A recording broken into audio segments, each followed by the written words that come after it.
लवटे हे विजयी झाले।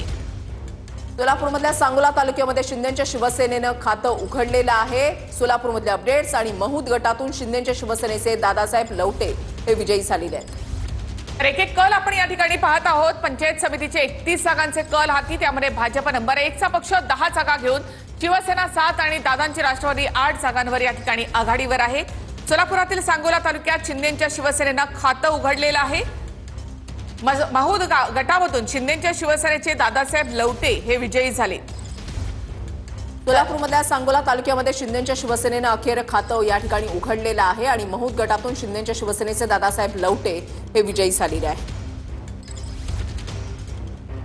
सोलापूरमध्ये मागच्या निवडणुकीमध्ये जर आपण पाहिलं तर एकसंध शिवसेनेचा आकडा हा जास्त होता, मात्र त्याच्यानंतर 7 हा आकडा शिंदेच्या शिवसेनेकडे होता आणि यंदा जर आपण पाहिलं तर सांगोला तालुक्यामध्ये शिंदेच्या शिवसेनेनं खातं उघडलेलं आहे आणि त्यामुळे आता सोलापूरमध्ये अपडेट्स आपण पाहतोय। त्याच्यानंतर छत्रपती संभाजीनगरमध्ये अजिंठा गटात